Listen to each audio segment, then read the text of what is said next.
Paul retired in 2006 as the Fire Commissioner and Chief of Department for the Boston Fire Department. He had a very distinguished career of over 38 years serving in all ranks of the department. He was a Deputy Fire Chief in Division 1 for 16 years prior to his appointment as Chief of Department and Fire Commissioner. During his career, he was a recipient of the Roll of Merit Award for the rescue of 2 men during a 2-alarm fire, as well as a Special Service Award for rescuing a drowning man in Boston Harbor. He has served as the President, Secretary, and Treasurer of the Boston Firemen's Relief Fund and is a past Board of Directors member of the Boston Firefighters Credit Union. He's attended the National Fire Academy and holds a Bachelor of Science degree in Mechanical Engineering from Northeastern University. Paul was the co-founder of the Vendome Firefighters Memorial, and he's often guest lecturer at Harvard University, Suffolk University, and Boston College, along with lecturing at many civic groups in the city. Paul is a lifelong resident of South Boston, where he resides with his wife Kathleen. They have three children and are expecting their 7th grandchild in December. So please join me in welcoming my friend, and my predecessor, former Fire Commissioner Paul Christian. Good afternoon, everyone, and thank you for coming out. It's certainly a pleasure to be here to speak on one of my favorite subjects, the history of the Boston Fire Department. I want to thank the firefighters and retired firefighters who are here with us today. It's always a pleasure to see them and swap a few of the old stories. The Boston Fire Department certainly has one of the proudest and longest histories of any fire department in the country. You go back 332 years of continuous service, back when we were under British rule. Over the years, the Boston Fire Department has had more than its share of major fires. The Boston Fire Department became a great firefighting force, unfortunately through necessity. The old town of Boston was built of wood. The original chimneys were built of wood, and it was a very combustible city. The city grew as they filled it in, and the department had to grow to keep up with its needs. As we look back over the years at some of the more serious fires, I'm going to focus today on November. November is usually preoccupied with 2 major fire events in the city of Boston. The Great Boston Fire of November 9th and 10th, 1872, and certainly the Coconut Grove Fire of November 28th in 1942. Today I'm going to take you back a few years and go through some of the major fires that took place in Boston, also during the month of November. I've always had an envy of those people who can quote poets when they're giving their talks, and I finally have the opportunity to do it. As you see, T.S. Eliot has said that April is the cruelest month, but clearly the Boston Fire Department records show that November is the coolest month in the Boston Fire Department. Some of the major fires that took place in Boston, and the reason they're major are because they were unusual in their scope, their size, perhaps the loss of life, or some other unusual aspect of it. The loss of life you're going to see today in several of these fires of Boston firefighters is a testimony to the dangers that Boston firefighters faced back then and the dedication and the valor of the firefighting force that continues right up into today. First fire I'm going to discuss is the Thanksgiving Day fire, which took place probably about a half mile from here. The streets essentially are still the same. This is a plot showing where the fire started at Kingston and Bedford Streets back on Thanksgiving Day, 1889. It was a rainy morning, and there was a 6-story building right in the corner where it started. The night before, there was something unusual happening in Boston, though. If you look back at old photographs of Boston and New York in the 1870s, 1880s, you'll notice a lot of telegraph wires all over the place. Back then, the telegraph was a principal means of communication for just to communicate. The fire alarm systems were on there, but there was another thing that took place back then. They used to sell time, and there was a Boston time company that sent time out over the circuits to keep all the clocks in businesses that had to have the accurate time at the correct time. And that night, the night before this fire, it was pouring rain. They had trouble with the circuits. Yeah, one of the theories on this is it was an electrical fire. It may have started on those time circuits. The fire broke out there. It rapidly spread to the other buildings in the area. This shows the orange building where it started, This is a contemporary map showing Bedford Street and the blocks where it spread to. It spread into the Ames building was right here.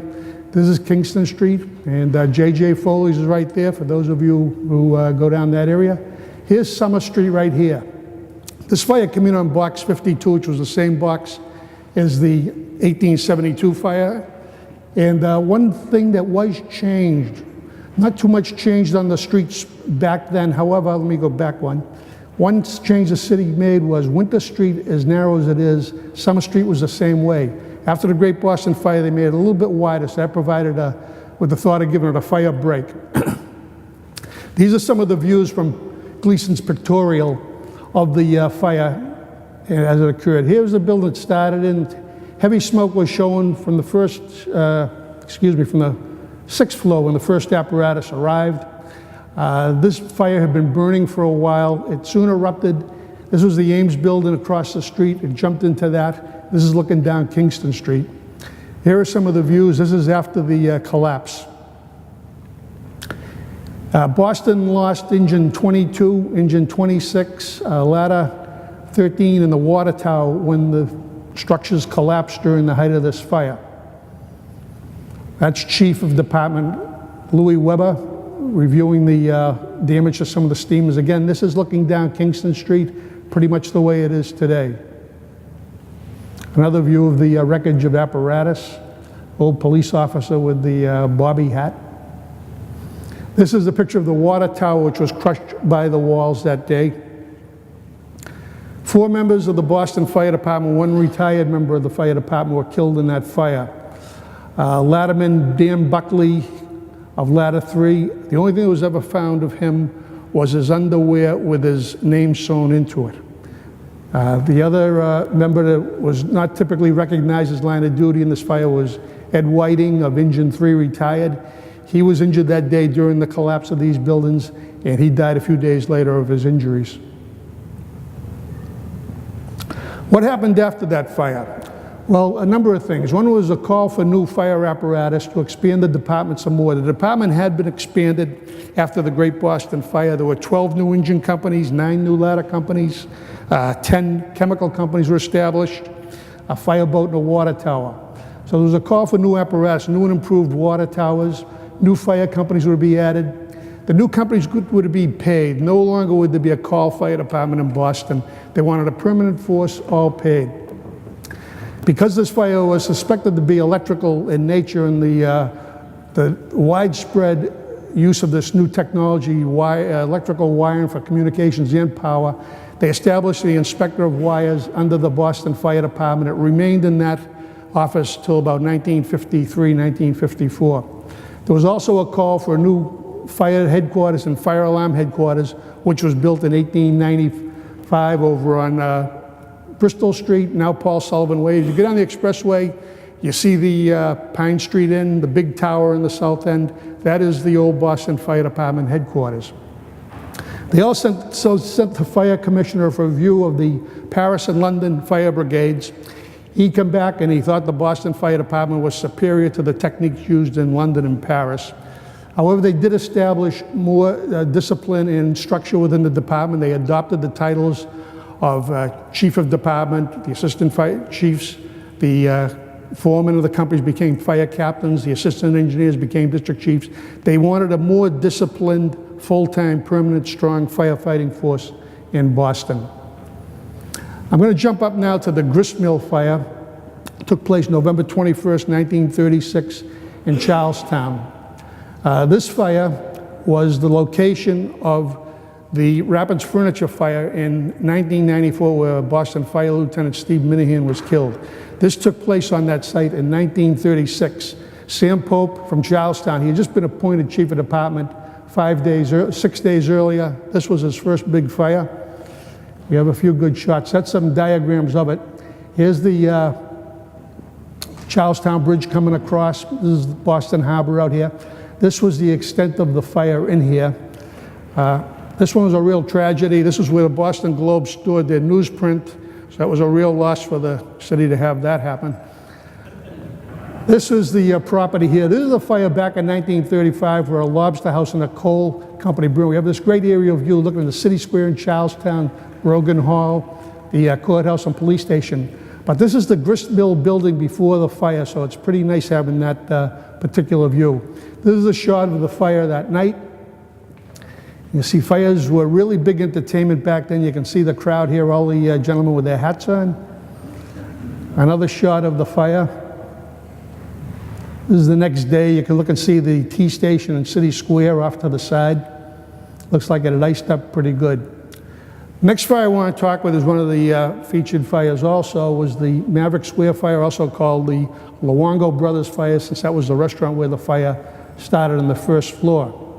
This was November 15th, 1942, almost 2 weeks before the Coconut Grove fire. This was a horrific fire, came in at 2:27 in the morning. If you look at the time of the multiple alarms, so those of you in the fire service, you'll recognize this was a slow burning fire. So this was going for quite a while. One of the things we always watch in firefighting is the clock. We're always working against time. The longer a fire burns, the weaker a structure becomes and becomes more dangerous. We have a rule of thumb, after 15 to 20 minutes, we have a fire that's been burning freely, and we really haven't made good progress on it, we pull the firefighters out and attack it from the outside because it just becomes too dangerous structurally. But this was a slow burner. That's a ladder truck, ladder 8. I'll say a little more about that further on. You see, it's a white ladder truck, the only white piece Boston ever had. This is an old picture of the building. It's right in Maverick Square where this fire took place. The building was built in the early 1800s. It was quite old at the time of the fire. It had been the Temperance House earlier. It was the East Boston Savings Bank for a while, and it was also the Armory Hall at one time. So it leads me to believe there was a wide open hall in there, which is another form of structure we're worried about when you have open spans. Again, that lends itself to early collapse. This is a picture taken around 1904 when the subway first came up into Maverick Square. It was trolley cars at that time, but this is the building back here. That night the fire had been burning for quite a while. These are the newspapers for the next morning. At the time they had only identified 5 of the Boston firefighters killed. This fire, unfortunately, the firefighters were trapped in there, and it was quite a rescue effort trying to get them out. They weren't killed immediately. It was a real tragedy in the fact that a lot of them suffered in the debris. Picture of the Boston Post the next day, where 6 firemen had been identified. Many were injured in this fire, including former Commissioner Leo Stapleton's father, John V. Stapleton. He was the captain of Engine 26, and he had a fractured skull. The night of the Coconut Grove fire, he was in Boston City Hall. The next morning, Leo and the family, he was just a little kid that went in to visit the father, and the father said, something bad must have happened last night. There was an awful lot of commotion in the hospital all night long. But he recovered, and he came back to be the chief of the Boston Fire Department. Here's a picture of some of the wreckage with the ladder truck where the debris had collapsed on the Henry Street side of the building. Firefighters were working hard in there trying to get their comrades out. You can see some Navy and Coast Guard personnel here. They came in with their heavy equipment. Years ago, Boston had a strong naval presence in Boston between the Charlestown Naval Yard and South Boston Annex, and they routinely came in to help the fire department when we had major incidents.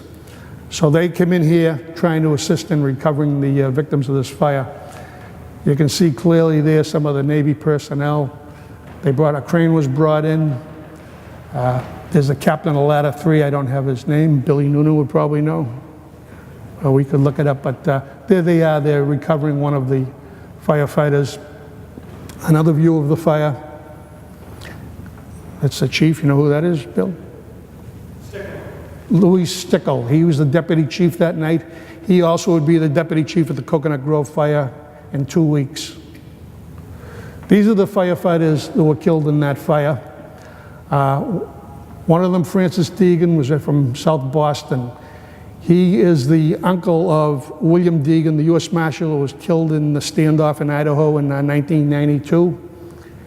And we have a gentleman with us, a lieutenant from the fire department, Lieutenant Sloan. This was his father's uncle, Dan McGuire, who was killed in this fire. One thing about the Boston Fire Department is there's a continuity. We're always hearing from relatives of people whose father, grandfathers, uncles, goes way back. We get a lot of inquiries. There's still a lot of continuity out there of people who have their links to the Boston Fire Department. This is a little legend in the fire department, the White Elephant, 1941 American Lafayette truck. It was a 125-foot aerial ladder. This truck earned the name White Elephant, and it figured into a number of tragedies. When they first got it, they were trying it out at Fort Hill Square downtown, and they had the ladder fully extended, 125 feet, and it was just too much weight for the ladder itself. It twisted out. They had to bring a crane in, take it down, take it apart, reassemble it as a 100-foot aerial ladder. Another delivery photo of it, the white ladder truck. This was rebuilt after the fire in East Boston and assigned to Ladder 19 in South Boston. It was painted red. On December 3rd, 1947, it was taken out for a road test to try out the brakes. They're having trouble with the brakes. They were at the curve down at City Point. They applied the brakes. It locked up. The truck rolled over twice, killing firefighter Joe Sullivan. Only been on the department 6 months. The firefighter tillering it that day was firefighter Arthur Spicone. He was thrown off of this and onto the beach. He survived. He was thrown from engine 2 on December 24th, 1959, and also died in the line of duty. After this, Mayor Curley ordered that this ladder truck be junked, and it was. For those of you familiar with South Boston, that's the old aquarium where there's now a skating rink.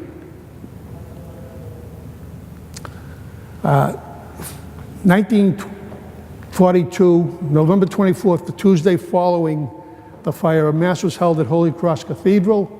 Again, it was raining heavily that day, where the firefighters gathered to have a mass for the 6 fallen firefighters. 4 days later, many of these firefighters will be together for the next time at the Coconut Grove fire.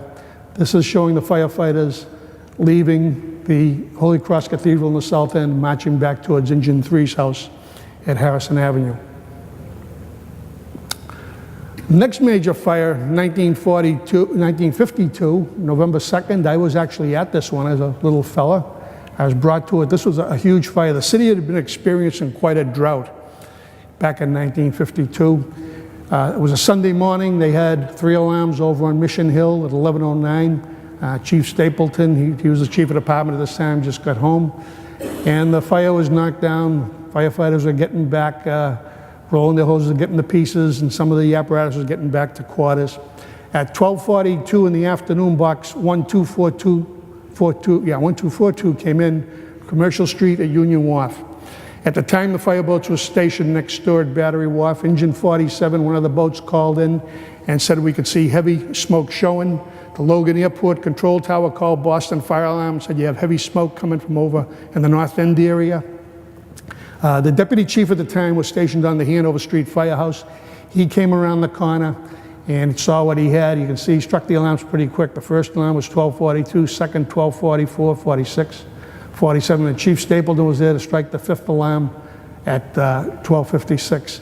This was Union Wharf. It was a big U-shaped pier, a lot of tar soaked and creosote involved. These are the Boston fire boats are here right next to the Quincy Cold Storage building. You cannot see the Boston boats, they're right in there. These are the Navy and the Boston towboat tugs that are fighting the fire from the other side. Here's a view of the Navy tugs from the harbor side looking in at the fire. It was a tremendously smoky fire, and the response to this was terrific. There was very few fire companies left in the city. They actually went on the regular radio to broadcast to people to be very careful about fire, since the fire force was pretty well depleted. Some other pictures. That's the Boston fireboat. You can see they're in on the thick side. That's engine 47. Engine 31 is next to it. As a youngster, I was brought down there by my parents. We happened to be in town, and it made quite an impression on me seeing a fire of this scope. Another fire, and this one actually took place in October. November 1953, there were several major marine fire in Boston. One of them was the USS Leyte, was anchored at the West Jetty out in the South Boston Naval Annex. This is a picture of the aircraft carrier. They had an explosion on board involving the hydraulic system. Killed 37 sailors and injured 40. Many of these sailors were killed fighting the fire. It's a picture of Boston Ladder 8 at the side of the Leyte. And here they are bringing some of the victims down. I talked with some of the firefighters, the old timers who respond to that. It was really a difficult fire to go in there, but they told me these sailors were unbelievable. All they had on were the OBAs, the old gas mask and a t-shirt and dungarees, and they were right down in the thick of it, fighting this fire as best they could. Unfortunately, 37 of them perished in this. But go forward a couple of weeks, the SS Black Falcon, a Norwegian freighter, was tied up, berth 8 at the Boston Army base. And that afternoon, they were unloading barrels of sodium peroxide. One of the caps came off the drum, the sodium spilled out, and it ignited with some of the material in the bottom of the vessel. Before the ship arrived in the United States, the master of the ship took the hazardous cargo and put it in the lowest portion of the ship to take on new cargo. That's in violation of practice in the Maritimes, and he was charged on that. You always keep the hazardous stuff up the top of decks. What happened here, the firefighter, the longshoreman was stamping on it, trying to put the fire out. The fire grew bigger, the other drums ignited and got involved and exploded. 8 longshoremen were killed in this, 15 were seriously injured. 2 of those who were killed were a father and son from Plant Court in Jamaica Plain. The son had just come to work, starting to be a longshoreman with his father. Here's some photographs of it. That's Engine 43's wagon. This is right on the Army base. That is now called Black Falcon Terminal in memory of those longshoremen who were killed in the fire. I don't know if you can see it, but along here you can see the paint on the side of the ship is blistered. That testifies to the amount of heat that was involved there.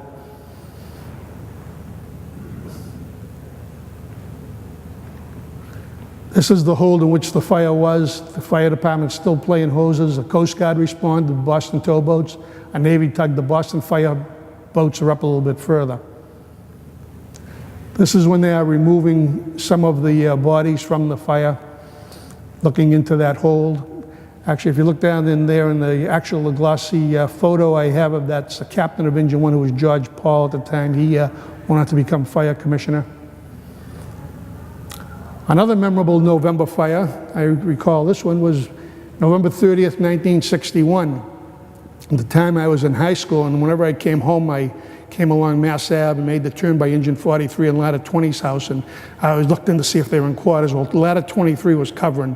Whenever Ladder 23 was covering Ladder 20, it meant there was a big fire in South Boston, so I knew something was up. This was the terminal at Castle Island. They had just finished putting a new concrete deck on it, creosoting, do the pilings all over, and there was a worker down there with a torch, and that's not a good combination. And the fire got going. The funny thing about this, you can see Block 735 coming at 101. The fire was discovered by the Chief of Department, John A. Martin. He was out having his afternoon walk at Castle Island, saw the smoke coming from under the terminal at Castle Island. He ran back to his car, called the fire in.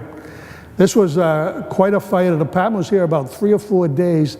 They ended up having to use dynamite to blast through the concrete decks.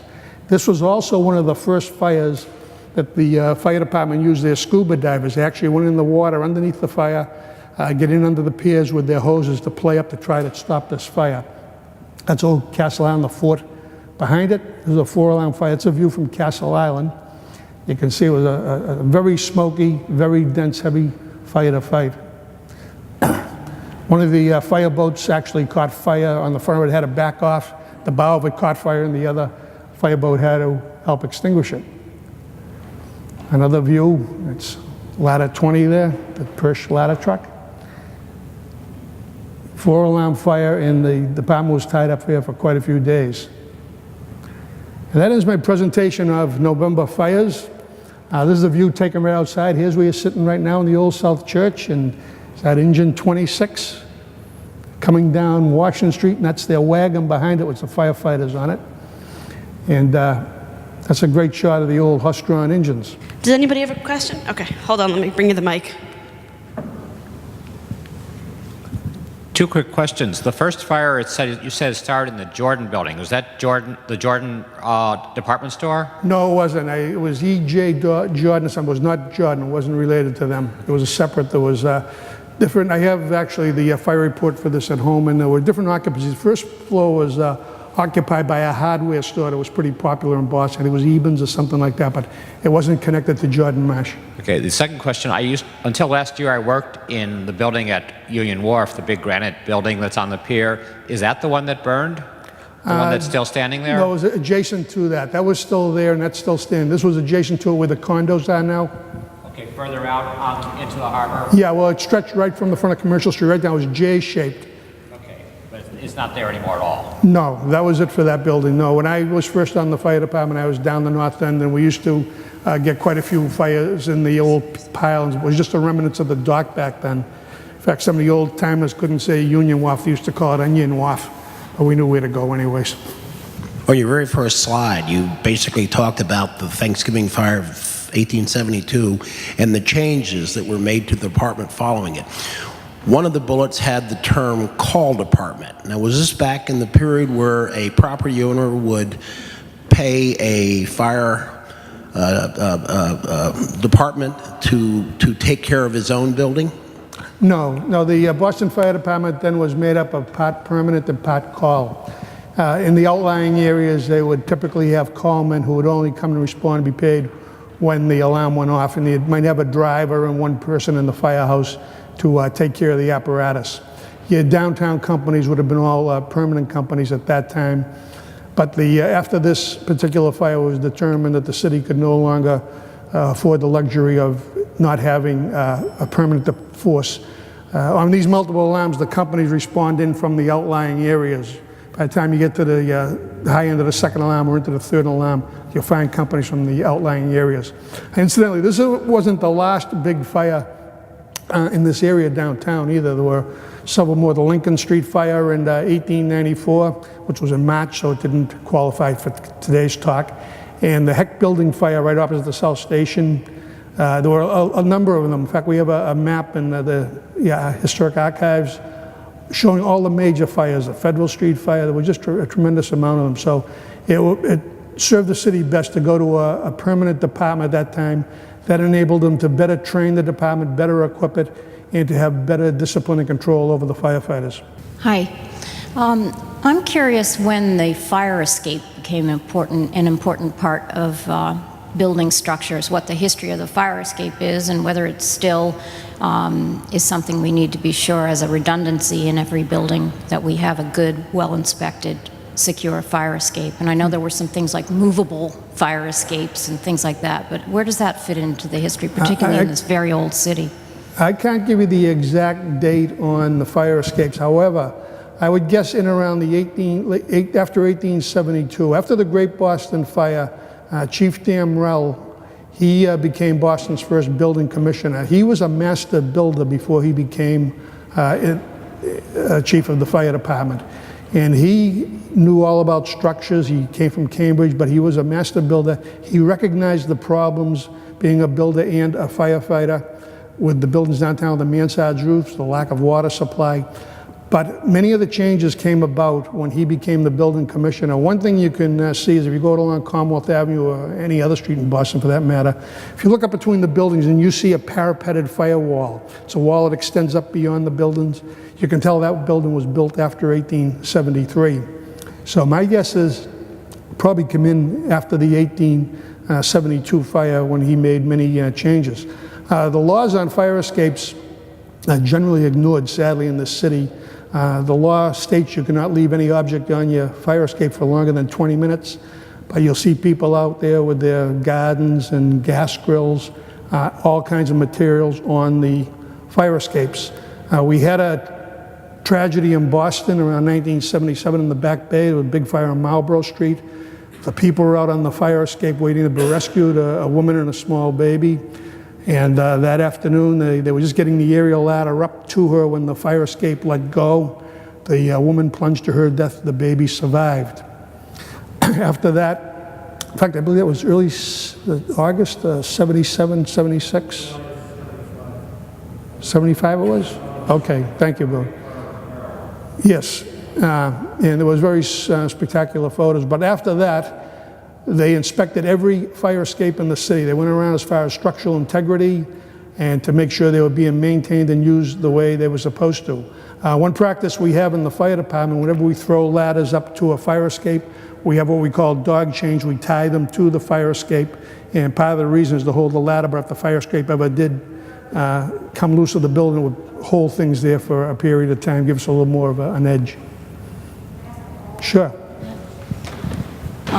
As you know, I was in that fire in 483 Beacon Street, and just 2 days ago I was arguing at my annual meeting that we needed to retain the fire escape on the back of that building. As you may know, 2 people were rescued via that fire escape. One was forced at the top of the building to make the decision whether he would have to jump three floors into the bucket of a ladder truck or use the protect in place method, which was what the firefighters used, and he was able to get through one of the back units and go down the back fire escape. Another person used their roof deck access and was able to get down that back fire escape. The architect and the trustees now want to remove that fire escape from the back of the building for a variety of reasons, but I think mostly architectural vanity.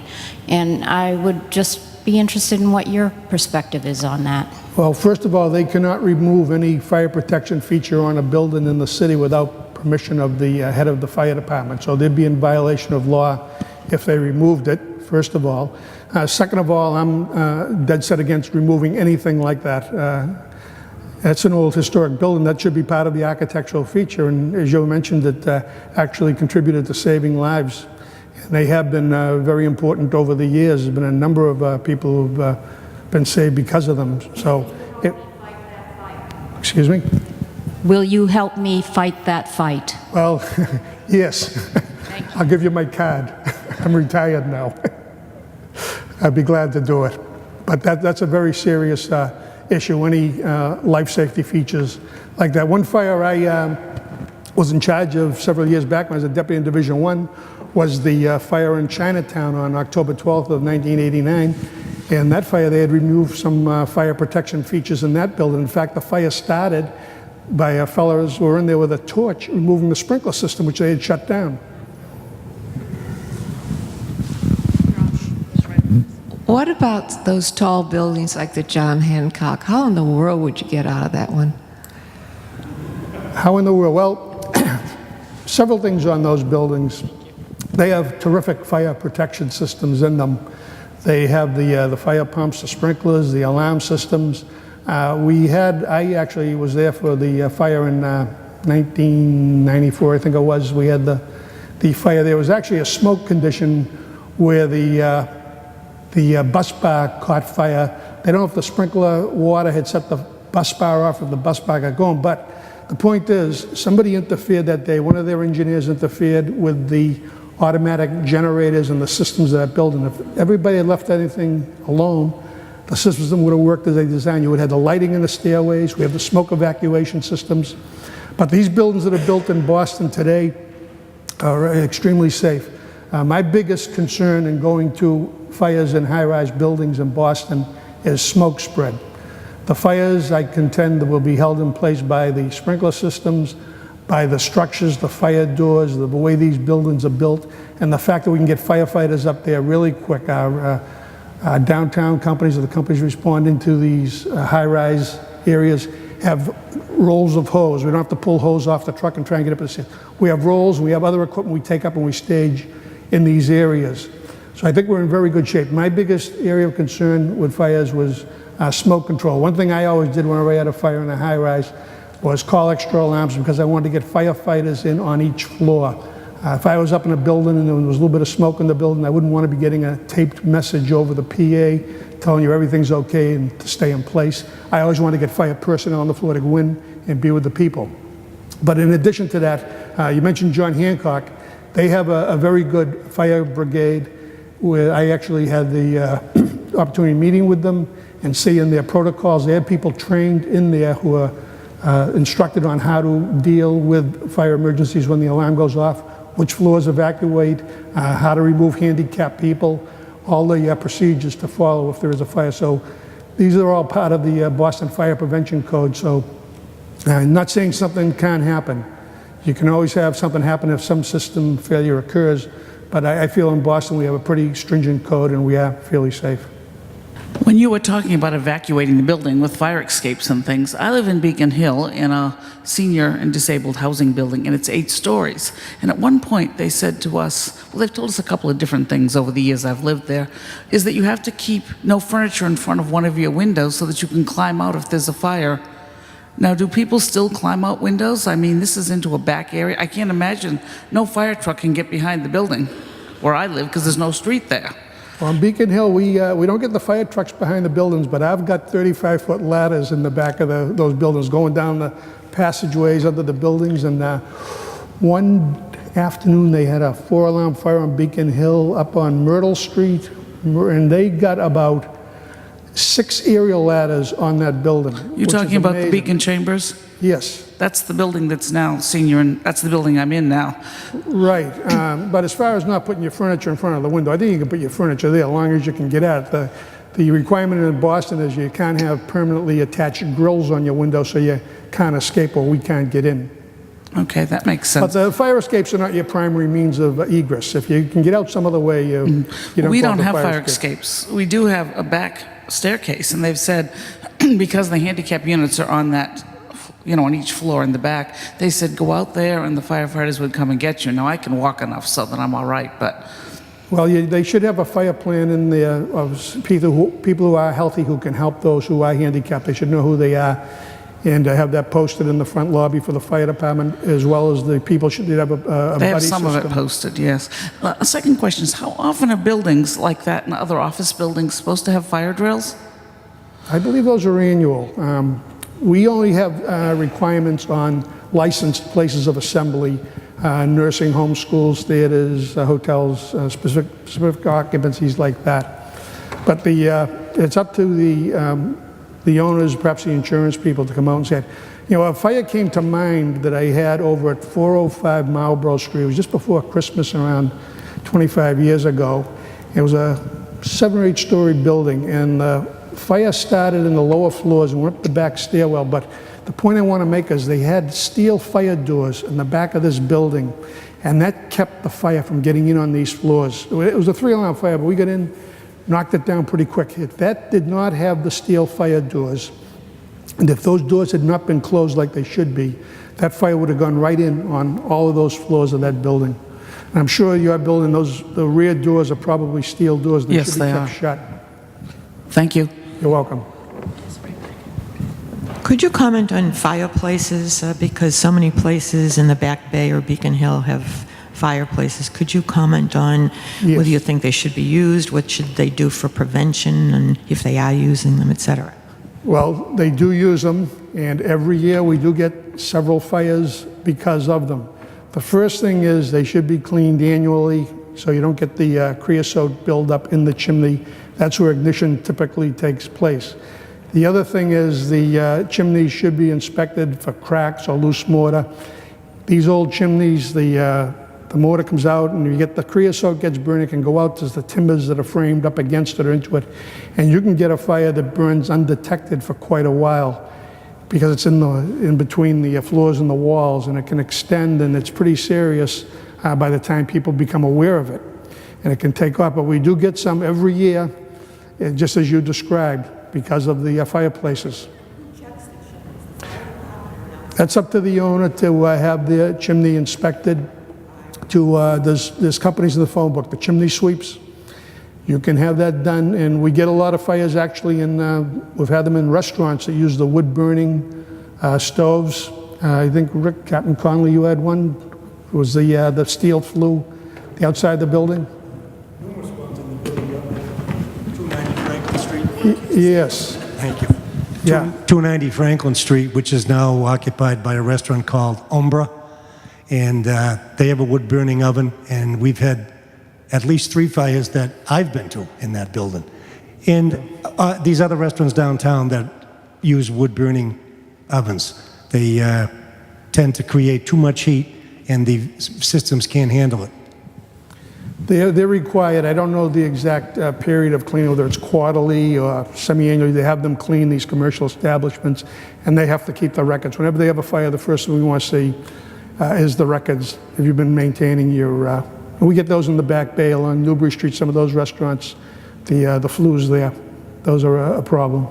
Since there was a mention earlier about high-rise fires, I seem to recall there was a fire in a high floor of the Prudential a few years ago. Yes, And also wasn't there one in Charles River Park? Was it the Amy Lowell House? right. Can you say a little bit about how those were dealt with? Sure. I did not work the fire at the Prudential, but I'm familiar with it. At the time, the Prudential was undergoing renovation, and the floor where the fire broke out, they were using that for storage of boxes, styrofoam packing material. So there was quite a bit of material in that building the night the fire broke out. That's where it started. At the time, the Prudential, was that sprinkled, Fred? Do you know? That wasn't sprinkled? No, they've since put sprinklers in there. They, again, that was a well-built building. And the fire, it was a very hot fire because there were no sprinklers. And there was another fire in progress at the time, I believe, in Dorchester or Roxbury when that came in. And the firefighters did a great job in there. It was really hot, and they took quite a pasting, as we call it. But they got in and they kept that fire into that floor. Rick? I could be mistaken, but wasn't the Prudential fire actually the boost in the sprinkler retrofit law? It was. Right after that, Leo Stapleton was the fire commissioner, and that gave him all the background, the impetus to go in and get the sprinkler law passed. Excuse me? Charles River Park, I believe we've had a few in there involving aluminum wiring. We've had fires over the years. There's been a number of them in Charles River Park. Fortunately, no loss of life, I'm pretty sure. But we have had fires with serious smoke spread in there. But I believe Charles River Park has aluminum wires, and that has been a problem over the years. If they don't have the proper connectors on the ends where they make contact, the aluminum oxidizes, the metal gets eaten away. You have a smaller cross-section area, overheats, causes a fire. Okay. Final question. Yeah, one of the things I'm learning from having been in a fire is a lot of stuff happens afterwards that doesn't necessarily come under the jurisdiction of the fire department. But when the fire department does a great job and gets people out and saves lives, and then you see things fall apart in the 6 to 7 months after the fire in the building, who do you go to? What is the agency that you can get some recourse? And doesn't it reflect on everybody in the city and the fire department, inspectional services and everything, when you can't get people back into a building on a timely basis and the building is allowed to rot? Well, I think something like that would have to go to the mayor's office. The fire department and the building department would be involved as far as certifying the building to be occupied again. As far as the electrical systems, the fire protection systems, and depending on the amount of damage or restoration on that building, they probably would have to bring that building up to code. That probably was not a code building, and when there's a certain percentage of renovation or renewal in the building, they do have to comply with the code. But as far as the landlords not complying in a timely fashion, I'd go right to the mayor's office on that, start at the top with that one. Get a hold of the city council or call the mayor's hotline or go right in and see them, because that's where the word will come. But the fire department and the building inspectional services do have to approve that before it's certified for reoccupancy. All right. Thank you, everyone. Thank you especially to Mr. Thank Christian, you very much. to Stephanie, and we have several other presenters that have been part of the series. So thank you to everybody for making the series a huge success.